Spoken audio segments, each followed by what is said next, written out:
আসসালামু আলাইকুম রহমতুল্লাহি ওয়া বারাকাতুহু। সম্মানিত দর্শক, আজকে সংক্ষেপে তিনটি বিষয় নিয়ে আলোচনা করব। প্রথমত হলো আওয়ামী লীগের নিষিদ্ধ হওয়া নিয়ে, দ্বিতীয়ত আওয়ামী লীগের যে প্রতীক নৌকা, এই নৌকার ভবিষ্যৎ নিয়ে, তৃতীয় হলো শেখ হাসিনার যে পুত্র জনাব সজীব ওয়াজেদ জয়, তিনি মার্কিন যুক্তরাষ্ট্রের নাগরিকত্ব গ্রহণ করেছেন বলে একটি খবর এখন ইন্টারনেটে ভাসছে, সেই বিষয় নিয়ে কথা বলবো। প্রথমত যে শিরোনাম ব্যবহার করা হয়েছে আওয়ামী লীগের ইন্তেকাল, এটার জন্য দুঃখ প্রকাশ করছি। যারা আমার দর্শক রয়েছেন আওয়ামী লীগের ভক্ত শুভানুধ্যায়ী, তারা হয়তো এই শব্দটি শুনে মনে কষ্ট পাবেন, কিন্তু এটি একটি কৌশলগত শব্দ। এর কারণ হলো আমাদের এই বাংলাদেশ সবসময় ক্ষমতার দাবিদারি করে। আওয়ামী লীগের যখন ক্ষমতা ছিল তখন আওয়ামী লীগ জমানাতে আসলে আওয়ামী লীগ যাদেরকে পছন্দ করে না তাদের নাম উচ্চারণ করাটা সম্ভব ছিল না। তারেক রহমান সাহেবের নাম উচ্চারণ করা যেত না, বেগম জিয়ার নাম উচ্চারণ করা যেত না, তারপর খালেদা জিয়ার নাম উচ্চারণ করা যেত না, এবং পত্রপত্রিকায় তারেক রহমান শব্দটি পর্যন্ত কেউ লিখতে পারতো না, উচ্চারণ তো দূরের কথা। দুই নম্বর হলো যে আওয়ামী লীগের একটা শীর্ষ পর্যায় থেকে শুরু করে কতগুলো শব্দ ব্যবহার করা হতো, যেমন খুনি তারেক, খুনি বেগম জিয়া, তারপরে খুনি জিয়া, এই কথাগুলো আওয়ামী লীগ খুব অহরহ ব্যবহার করতো, এবং এগুলো তাদের জন্য যে কতটা বুমেরাং হয়ে পড়েছে যে এখন তারা প্রাণান্ত চেষ্টা করছে বিএনপির সঙ্গে একটা বন্ধুত্ব করার জন্য, এবং শেখ হাসিনা থেকে শুরু করে আরও অনেকেই এই সময়টাতে বিএনপি নিয়ে কোনো কটূক্তি করছে না। অথচ সারা বাংলাদেশে যত মামলা হয়েছে, এই যে 300-400 মামলা, এসব কিন্তু বিএনপির লোকজন করেছে আওয়ামী লীগের বিরুদ্ধে। দুই নম্বর হলো যে আওয়ামী লীগের লোকদেরকে ধরে ধরে থানায় ঢোকানো, তাদেরকে পিটানো, তাদের সহায় সম্পত্তি লুণ্ঠন করা থেকে শুরু করে যা কিছু আছে তা কিন্তু বিএনপির কর্মী এবং সমর্থকরাই করছে বেশি। জামাতের লোকজন বা অন্য দলের যারা লোকজন, এমনকি এনসিপির যারা লোকজন, তারাও কিন্তু হয়তো এই শহরগুলোতে কিছু কিছু ক্ষেত্রে এই ঘটনা ঘটাচ্ছে, কিন্তু গ্রাম অঞ্চল, উপজেলা পর্যায়ে, জেলা পর্যায়ে এর পুরোটাই কিন্তু বিএনপির নিয়ন্ত্রণে। এখানে বিএনপির কিছু লোক আওয়ামী লীগের কিছু লোককে আশ্রয় দিচ্ছে, এটা সত্য। আবার যারা আশ্রয় পাচ্ছে না তাদের উপর কিন্তু অত্যাচারের খড়গ বিএনপি চালাচ্ছে, কিন্তু চালানোর পরেও বিএনপিকে এখন আব্বা ডাকতে আওয়ামী লীগের শীর্ষ নেতৃবৃন্দ বাধ্য হচ্ছে, এবং এখন তারা আর জিয়াউর রহমান সাহেবকে খুনি বলতে সাহস তো দূরের কথা, একটু বলে দেখুক না। কেউ যদি বলে যে ঠিক আছে, বেগম জিয়ার চরিত্র মানে ক্যারেক্টার অ্যাসোসিয়েশনের জন্য পার্লামেন্টে দাঁড়িয়ে যে সকল কথাবার্তা বলা হতো, তখন তো আসলে আওয়ামী লীগের যারা সাধারণ লোকজন কেউ বাধা দেয়নি, কিন্তু ওই সময়টাতে আমি একজন অধম ব্যক্তি, আমি কিন্তু তখন সমালোচনা করেছি, স্বয়ং প্রধানমন্ত্রীর সমালোচনা করেছি। ওই সময়টাতে বেগম জিয়াকে নিয়ে কলাম লিখেছি, তারেক রহমান সাহেবকে নিয়ে কলাম লিখেছি, মানে এটা আমি যখন সংসদ সদস্য ছিলাম। তো সেক্ষেত্রে যেটা হলো যে এখনও আবার যখন সবকিছু উল্টে গেছে, এখন এক গ্রুপ যারা সবাই খুব ইউনুস বন্দনা করছেন, তা আমি তো এখনো পর্যন্ত এত নির্বোধ ব্যক্তি ডক্টর মোহাম্মদ ইউনুসের প্রশংসা করে একটা কবিতাও লিখতে পারলাম না, 2 লাইন গানও রচনা করতে পারলাম না। এখন সবাই বিএনপি বন্দনা করছে, সব ভালো, জামাত বন্দনা করছে, তা আমি সেখানে নির্লিপ্তভাবে আগে যেভাবে কথা বলতাম ওভাবে কথাবার্তা বলে যাচ্ছি। কিন্তু আমাকে সবসময় মাথায় রাখতে হয়, আগেও রেখেছি, এখনও রাখতে হয়, সেটা হলো যে আইনগত জটিলতায় যেন কোনো অবস্থাতে জড়িয়ে না পড়ি। এবং কোনো মব, আওয়ামী লীগের জমানাতে মব হতো, এই যে বিভিন্ন সময় আওয়ামী লীগের নেতা কর্মীরা, ছাত্রলীগের নেতা কর্মীরা বিএনপির লোকদেরকে ধরে নিয়ে তারপরে থানায় নিয়ে গারদে ঢুকিয়ে দিত, তারপরে মামলা হতো, এরকম হাজার হাজার ঘটনা ঘটেছে। ওটাই এখন সুদে আসলে আওয়ামী লীগের নেতাকর্মীদের উপর প্রয়োগ হচ্ছে, অপকর্ম কখনো থেমে থাকে না। তো সেই দিক থেকে এই যে আওয়ামী লীগ নিষিদ্ধ হয়েছে, এটাকে যদি জামাতের নিষিদ্ধ হওয়ার মতো ঘটনা মনে করা হয় তাহলে আওয়ামী লীগ ভুল করবে। ব্যাপারটা হলো যে আওয়ামী লীগকে স্লো পয়জনিংয়ের মাধ্যমে একেবারে প্রথমে আইসিইউতে, এবং আইসিইউ থেকে একেবারে রীতিমতো কবরে পাঠিয়ে দেওয়ার যে মাস্টার প্ল্যান হচ্ছে, সেই মাস্টার প্ল্যান সম্পর্কে যদি আওয়ামী লীগ সচেতন না হয়, তাহলে আমি যে শিরোনামটি ব্যবহার করেছি আওয়ামী লীগের ইন্তেকাল, ঘটনাটা আসলে সেদিকেই যাবে। এখন সেই কাজগুলো কি? প্রথমত এটা একটা প্রশাসনিক ব্যবস্থা নেওয়া হয়েছে, তো প্রশাসনিক ব্যবস্থা নেওয়া হচ্ছে, আর আওয়ামী লীগ এভাবে জামাতের বিরুদ্ধে প্রশাসনিক ব্যবস্থা নিয়েছিল। কিন্তু আওয়ামী লীগ যে ভুলটা করেছিল যে জামাতের যে নীতি এবং আদর্শ, ওটার কাউন্টার নীতি এবং আদর্শ তারা কিন্তু দাঁড়াতে করাতে পারেনি, এবং জামাতের যে কর্মকাণ্ড, সেই কর্মকাণ্ডকে রাজনৈতিকভাবে মোকাবেলা করার জন্য তাদের যে ধরনের কর্মসূচি দরকার ছিল সেটা তারা পারেনি। ফলে কি হলো, নিষিদ্ধ হওয়াটা তাদেরকে আরও পুনরুজ্জীবিত করে দিয়েছে।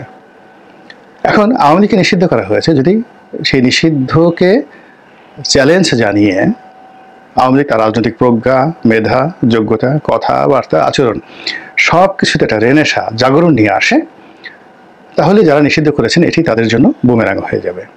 কিন্তু যারা নিষিদ্ধ করেছেন বুঝতে হবে এখানে যারা আছেন তারা হয়তো আওয়ামী লীগের মতো তাদের পেশি শক্তি নেই, আওয়ামী লীগের মতো হয়তো তাদের টাকা নেই, কিন্তু তাদের শিক্ষা আছে, তাদের স্মার্টনেস আছে, তাদের ইন্টারন্যাশনাল কানেক্টিভিটি আছে, এবং জীবনের বহু যুদ্ধে তারা জয়ী হয়েছে।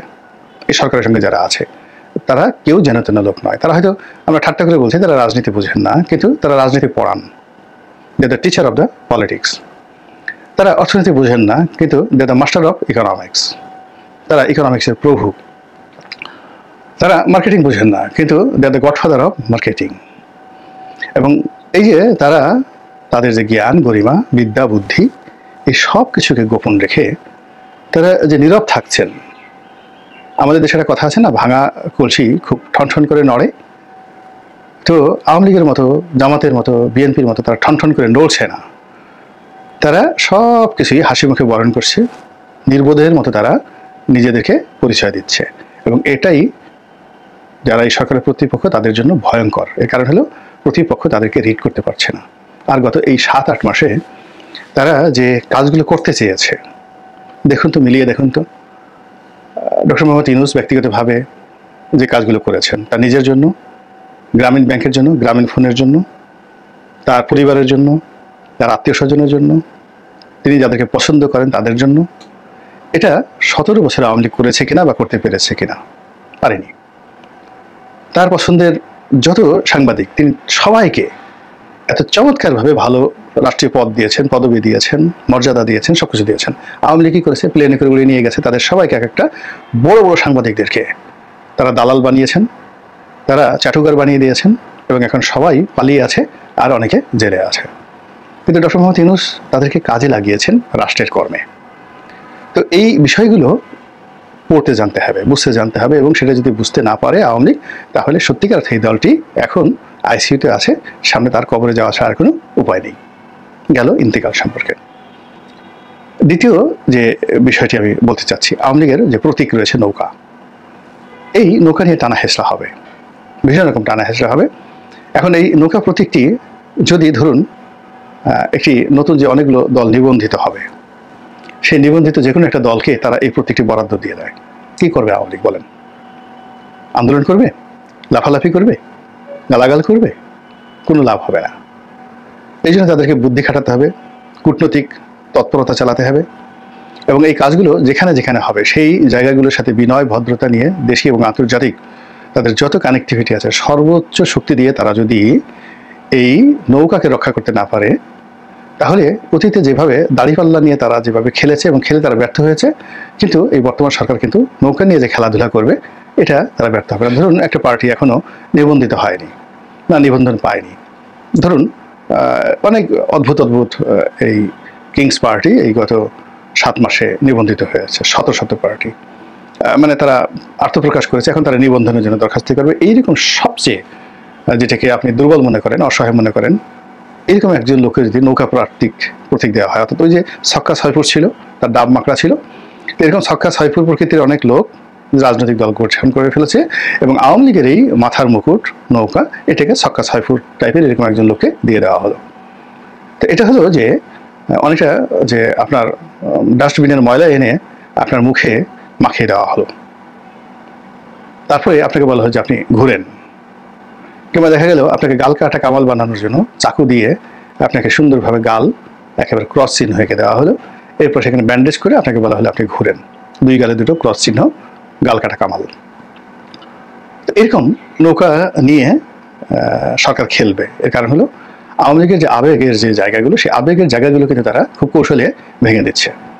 বঙ্গবন্ধুর মূর্তি ভাঙচুর, তারপরে সেই মূর্তির উপর পেশাব করা, পায়খানা করা, তারপর সেই মূর্তির যে খুলি সেই খুলির উপরে আরও অনেক মানে অবমাননাকর বিষয় করা, দাঁড়িয়ে দাঁড়িয়ে পেশাব করে দেওয়া, এই দৃশ্যগুলো এখন ভাসছে। এই কাজগুলো কেন করা হয়েছে? এই দৃশ্য দেখে আওয়ামী লীগের লোকজন কেঁদেছে, গড়াগড়ি করে কেঁদেছে, এবং এটাই যারা এই কাজ করেছে এটা তারা ইচ্ছা করে করেছে তাদেরকে মোরালি, নৈতিকভাবে দুর্বল করে দেওয়ার জন্য।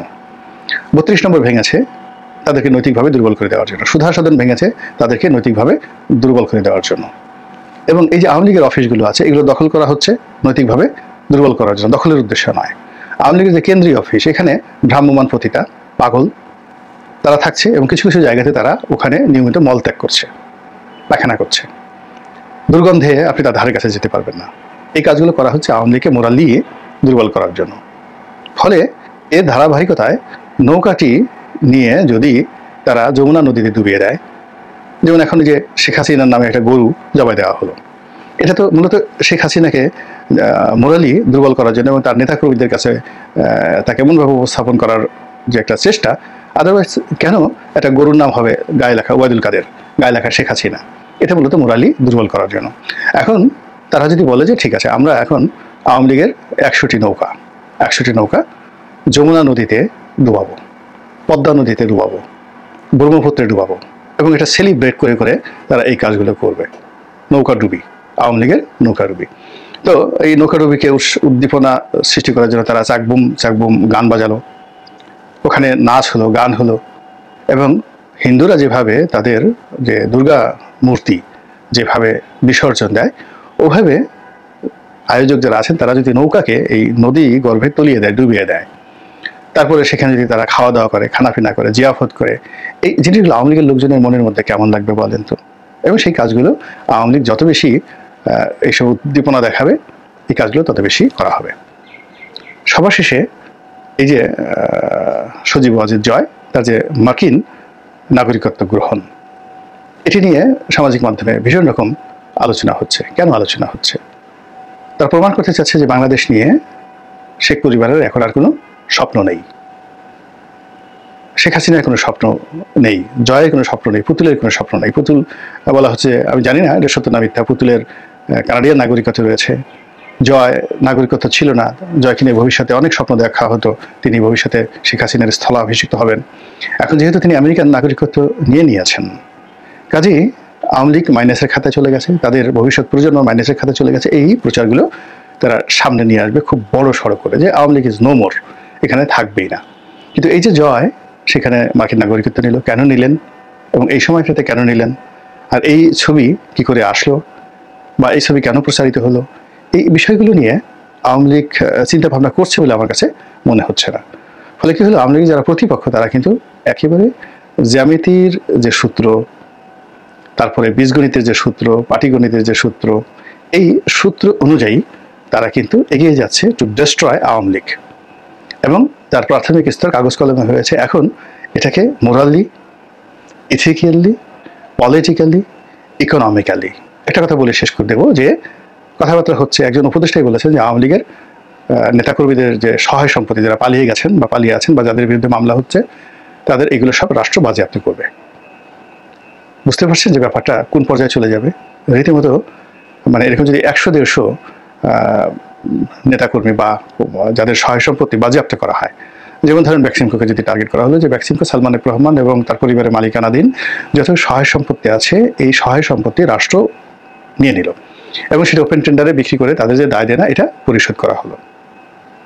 আপনি দেখুন তো এরকম ঘটনা যদি উপজেলা পর্যায়ে ঘটতে থাকে, বিকজ আওয়ামী লীগের লোকজন ব্যবসা বাণিজ্য করেছে, তাদের সাথে ব্যাংকের লেনাদেনা আছে, তো এই ব্যাংক এই জিনিসগুলো দায়গুলো মেটানোর জন্য যদি ইমিডিয়েটলি তাদের সহায় সম্পত্তি যারা পালিয়ে আছেন এগুলো রাষ্ট্র অ্যাকোয়ার করে এবং বিক্রি করা শুরু করে দেয়, তাহলে এই যে ফাইন্যান্সিয়াল প্ল্যানটা, সেই প্ল্যানটা যে বাস্তবায়ন যারা এখন আছেন তারা এটা করবেন, এটা তারা ঘোষণা দিয়ে ফেলেছেন। তো এইগুলো করার জন্য, মোকাবেলা করার জন্য প্ল্যান লাগবে, পরিকল্পনা লাগবে। খালি ওই ওয়েব মিটিং করে লাভ হবে না, ওখানে বসে দূরে বসে খাইয়ে ফেলামু, ধরে ফেলামু, চিপড়াই দিমু, টিপ দিমু, ঠুস করমু, ফুস করমু, এই জিনিসগুলো করলে আসলে হবে না। You need to be more smart, not smart, you need to be smarter. মানে এখন যারা আছেন তাদের সাথে স্মার্টার হতে হবে in all respect, in terms of education, in terms of international connection, in terms of behavioral pattern, thinking and innovation. Otherwise, কবরে যেতে হবে, the graveyard is calling you. আসসালামু আলাইকুম ওয়া রাহমাতুল্লাহি ওয়া বারাকাতুহু।